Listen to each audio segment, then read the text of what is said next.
Mr. President, thank you so much for having me here today. I am so honored to be here to talk about an issue that is deeply personal to me, addressing the high cost of insulin and to tell my story. Imagine every day having to ask questions like, should I pay my rent? Or should I risk death by foregoing my medication? Should I buy groceries or my insulin and other necessary supplies related to diabetes? I had to make this choice relentlessly without relief every day. In 2012, at the age of 21, I was diagnosed with type 1 diabetes. Due to unforeseen circumstances, there came a time where I could no longer afford my insulin. I was forced to ration my supply of drug that is as vital to me as water. I felt myself growing weaker and weaker each day. I could actually feel myself slowly dying. One day, I was rushed to the hospital where they told me I was in diabetic ketoacidosis, a life-threatening and potentially deadly complication of my illness. I slipped into a diabetic coma, and I could have died. This was a terrifying incident.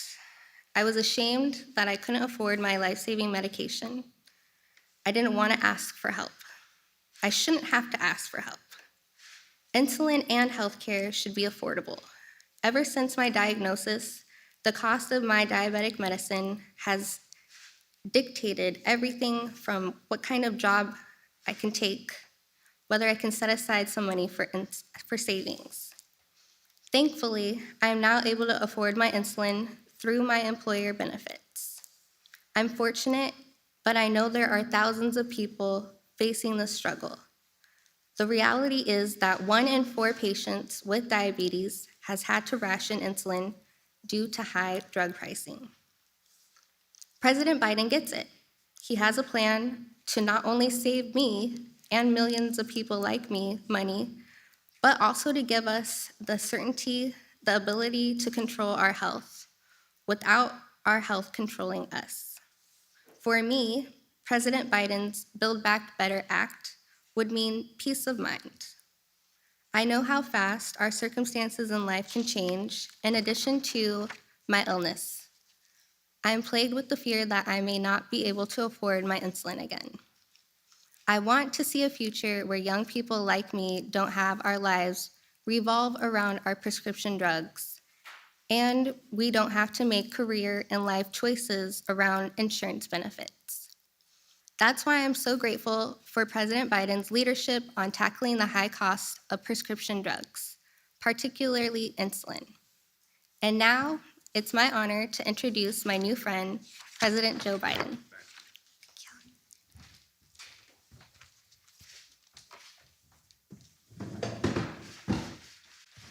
Aisha, thank you very much. Your story is important and for everyone to hear. And thank God you're with us today.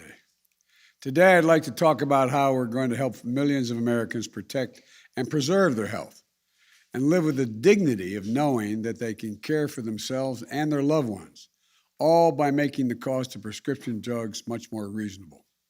At the outset, I want to be clear. We acknowledge the groundbreaking, life-saving work that many pharmaceutical companies are doing.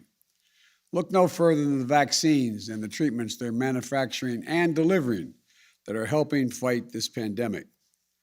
Our miraculous therapies have, in some cases, turned diseases that were once considered death sentences into treatable conditions. But we can make a distinction between developing those breakthroughs and jacking up prices on a range of medicines which have been on the market for years without making a substantial and substantive change in the medication itself, the medicine itself. Here in America, it will not surprise you to know that we pay the highest prescription drug prices of any developed nation in the world. Let me say that again. We pay the highest prescription drug prices of any developed nation in the world. That may surprise you. What may surprise you is we pay about 2 to 3 times what other countries pay for the same drug. An example, one anti-cancer drug costs $14,000 in the United States. That same exact drug by the same manufacturer costs $6,000 in France. Today, 1 in 4 Americans who take prescription drugs struggle to afford them. Nearly 30% of these patients have skipped doses of essential drugs that they have to take. Others have simply not fulfilled the prescription, tried to use over-the-counter drug and cut pills in half, or because they can't afford the cost of the prescription. You know, even if you think this doesn't affect you, it does. Everyone has less money in their pockets because high drug costs make health insurance more expensive for everyone. There aren't a lot of things that almost every American can agree on. But I think it's safe to say that all of us, whatever our background, our age, where we live, we can agree that prescription drugs are outrageously expensive in this country. It doesn't need to be that way. Under my Build Back Better bill, which is passed the House of Representatives, it won't be the same way. One of the most egregious examples of what's happening with drug prices regarding the treatment of diabetes and the cost of insulin, a drug that people with type 1 diabetes need to take throughout their lives to control their diabetes and stay alive. It's almost exactly 100 years ago that a 14-year-old boy in Canada, dying of diabetes, became the first person to receive an injection of insulin. Today, one bottle of this life-saving liquid costs less than $10 to manufacture. But in certain types of insulin, prices increased by 15% or more each year for the past decade. Depending on the nature of someone's type 1 diabetes, the average sticker price for a month's supply of insulin is about $375. But some people, it can be as high as $1,000 a month because they need to take more. I just met with 2 lovely women we see in front of me today here. And Sarah Skipper, who was diagnosed with type 1 diabetes at age 5. She has a sister, Shelby, who was diagnosed at age 8. She told me that affording insulin has been the challenge of her and her family's entire life. Sometimes she and her sister ration doses. In 2018, Sarah was no longer covered by her parents' policy. Although she was working 2 jobs, she hadn't met her health care plan's deductible, and insulin was about $1,000 a month supply for her. So she started sharing her sister's insulin from the same vial. At one point, because Shelby thought Sarah had taken her dose, that Shelby cut a dose in half because the bottle was sitting there and it would look like it was half empty. Is that correct? And at that time, she thought, well, I guess what? She hadn't taken it yet. Shelby had been hospitalized as a consequence for 4 days, working 2 jobs, sharing insulin from the same vial in America. Shame on us as a nation. We can't do better than this. Sarah's about to start a new job and doesn't yet know what the insulin will cost. Sarah said, this is a quote, I wish I could make a decision that didn't include diabetes. She shouldn't have to ask such a question. You know, I think about what just happened with Aisha, who's diagnosed with diabetes 3 days before her 21st birthday, having to choose between rent and groceries and medication. Quote, relentlessly, without relief every day was your quote to me. Having to ration her supply and feeling herself, as she says, slowly dying, she ended up in a coma. Think about that. The difference between nearly dying and thriving is the cost of one drug. Sarah and Aisha are far, far from being alone. It's estimated that 34 million Americans, 10% of the population, have diabetes, including more than 1.5 million who have type 1 diabetes, requiring daily doses of insulin in varying quantities. Remember, all of this stress, hardship, suffering, and sacrifice is due to a drug that costs just a few bucks to make. One study found that Americans pay 10 times as much as other countries for insulin.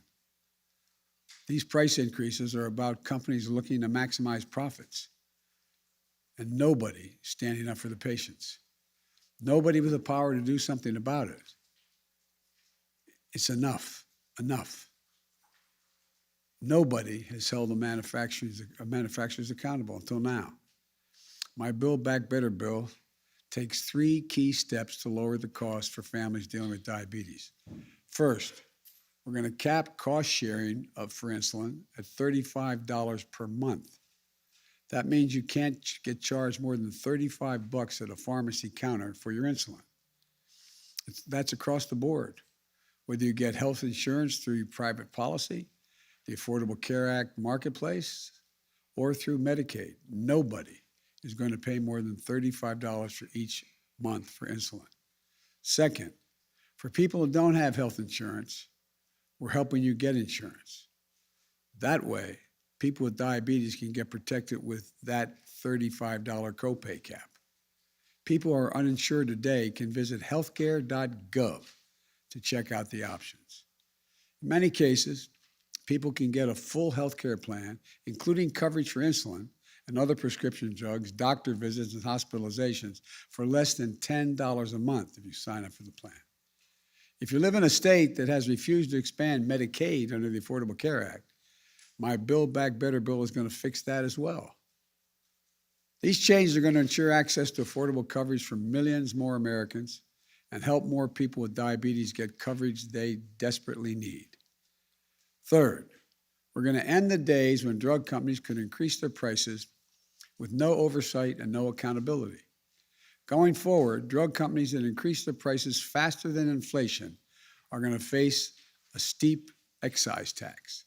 In other words, if you're saying to drug companies, if you're finally doing it because to be accountable, when your prices to the American people go up, you're going to be accountable. This is important, not only from a health standpoint, but from the standpoint of personal dignity. Imagine if you're a parent of one of the roughly 200,000 young people in this country that suffer from type 1 diabetes. Imagine if you can't afford their insulin. It's not only a risk to your child's life, it deprives you of your dignity. Just imagine, as a parent, having a child with type 1 diabetes and not a damn thing you can do about making sure they have it. You've sold what you can sell. You don't have the money to get it done. Well, my plan addresses an additional fear patients face, which is that when their children are starting their careers and are no longer eligible in their parents' health care plan, they'll be able to get insulin that they need. Outrageous costs affecting everyone across the board, spanning every kind of condition and disease. I remember what it was like for my mom when she got older and moved in with us. Her prescription drugs were thousands of dollars on a monthly basis. Fortunately, I had 3 other siblings, and we collectively had the means to chip in, so she didn't have to exhaust all of her savings and sell whatever she had left to make sure she could get her drug costs covered. So I'm committed to using every tool I have to lower prescription drug costs for Americans, consistent with the drug companies getting a fair return on their investment. To really solve this problem, we need the Senate to follow the House of Representatives' lead and pass my Build Back Better bill. In addition to the specific progress that the Build Back Better bill is going to make for families facing diabetes, it will also take the additional step of lowering drug costs for people on Medicare.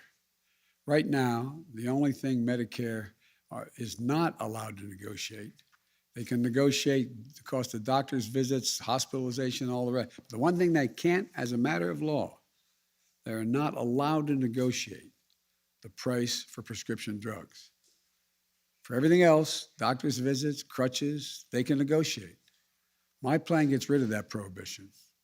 What I'm proposing is that we negotiate a fair price, one that reflects the cost of research and development and need for significant need for significant profit.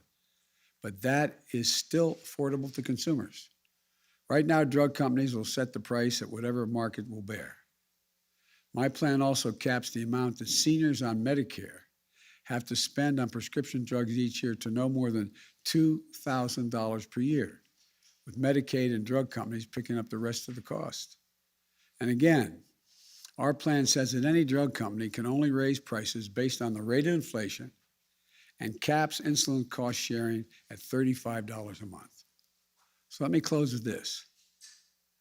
I've long said healthcare should be a right, not a privilege in this country. And the women I've met with today, and millions like them, are the reason why. People for whom the cost of one drug is the difference between hope and fear, life and death, dignity and dependence. We're closer than ever to passing my Build Back Better bill and providing people suffering from diabetes and so many other diseases the medicines they need and the dignity they deserve, being able to afford them. This is not a partisan issue.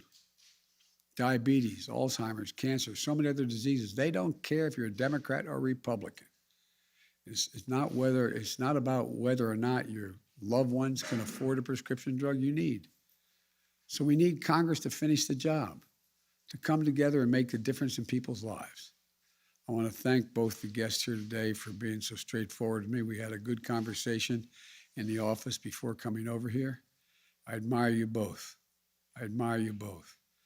And as my grandpa used to say, with the grace of God and the goodwill of the neighbors, we're going to get this done. So you don't have to worry every single day about what you can be able to do. God bless you all and God protect our troops. Thank you so much.